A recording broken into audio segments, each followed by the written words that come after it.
முழு முதற் கடவுளான நம்ம விநாயகரை வருஷம் வர விநாயகர் சதுர்த்தி அன்னைக்கு கள்ளி மண்ணால உருவாக்கப்பட்டு விநாயகர் சிலைகளா நம்ம வீட்டுக்கு வாங்கிட்டு வந்து வழிபடுறது இந்துக்களுடைய தெய்வீக சடங்குகள்ல ஒண்ணு.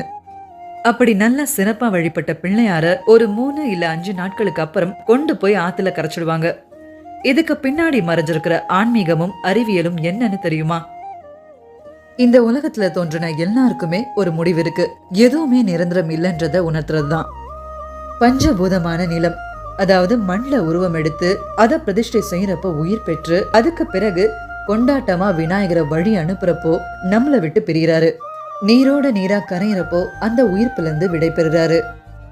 பஞ்சபூதமான நீர்ல கரைஞ்சு மறுபடியும் மண்ணாவே மாறுறாரு. மாற்றம் இல்லாத ஒரே விஷயம் மாற்றம். இததான் ஆன்மீக வழியா நமக்கு விநாயகர் உணர்த்த வர்றது. அறிவியல் கண்ணோட்டத்துல பாத்தீங்கன்னா பொதுவாவே ஆடிப்பெருக்கப்போ வெள்ளம் வந்து ஆத்துல இருக்க மணல் எல்லாம் வெள்ளத்தோட அடிச்சுட்டு போயிடும். இப்படி மணல் எல்லாம் கடலோட சேர்றதால ஆத்து தண்ணி மண்ணுல இறங்காது. அதோட விளைவா நிலத்தடி நீரும் குறையும், மனித வாழ்க்கையும் சீர்குலையும். இதை தடுக்கதான் நம்ம முன்னோர்கள் இறை வழிபாட்டுல வச்ச அறிவியல் இந்த தற்காலிக விநாயகர் சிலை. இன்னும் தெளிவா சொல்லணும்னா ஆத்துல நீர் நிலையா இருந்தாதான் நிலத்தடி நீர் அதிகரிக்கும். அதுக்காக தான் நம்ம முன்னோர்கள் நீர் ஆத்துல தங்க கெட்டியான களிமண்ணை ஆத்துல கரைச்சாங்க. இத அடுத்த தலைமுறையும் பின்பற்றணும்ன்றதுக்காக தான் ஆடி மாசம் முடிஞ்சதும் அடுத்து வர ஆவணி மாச சதுர்த்தி நாள்ல விநாயகர் சதுர்த்தியா வழிபட்டு அறிவியலை ஆன்மீகத்தோட புகுத்துனாங்க.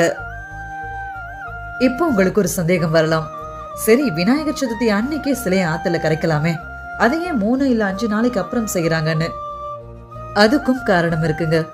விநாயகர் சதுர்த்தியா வழிபடத்தான் அந்த சிலைகள் எல்லாம் மண்ணால உருவாக்கப்பட்டிருக்கும். என்னதான் சிலை வெளியே கெட்டியா இருந்தாலும் அதுக்குள்ள ஈரப்பதம் அப்படியேதான் இருக்கும். அந்த ஈரப்பதம் காயதான் 3 இல்ல 5 நாளைக்கு அப்புறம் நம்ம சிலைகளை ஆத்துல கரைக்கிறோம். கெட்டியான களிமண் அப்படியே ஆத்தோட அடிப்பகுதி வர போய் நீரோட்டத்தை தடுத்து அந்த நீரை உறிஞ்சு நிலத்துக்கு அடியில சேர்த்துடும். அப்படி நிலத்துக்கு அடியில சேர்ற நீர் பின்னால நிலத்தடி நீரா மாறி நமக்கு நீர் வளத்தை உயர்த்துங்க. இதனாலதான் மனித வளத்துக்காக தான் நம்ம முன்னோர்கள் அறிவியலை ஆன்மீகம் வழியா சொல்லி கொடுத்துட்டு போயிருக்காங்க. ஆனா அந்த வளத்தையே கெடுக்கிற வகையில வெறும் களிமண், மஞ்சள், குங்குமம், சந்தனம்னு உருவாக்கப்பட்ட சிலைகள் இப்போ அழகுக்காகவும் வியாபாரத்துக்காகவும் பிளாஸ்டர் ஆஃப் பாரிஸ் பெயிண்ட்னு வெறும் கெமிக்கல்ஸால தயாரிக்கப்படுதுங்க. இதெல்லாம் நம்ம பண்ணிட்டு ரிச்சுவல்ஸ் மேலையும் ரிலிஜியன்ஸ் மேலையும் குறை சொல்றது எந்த விதத்துல நியாயம்?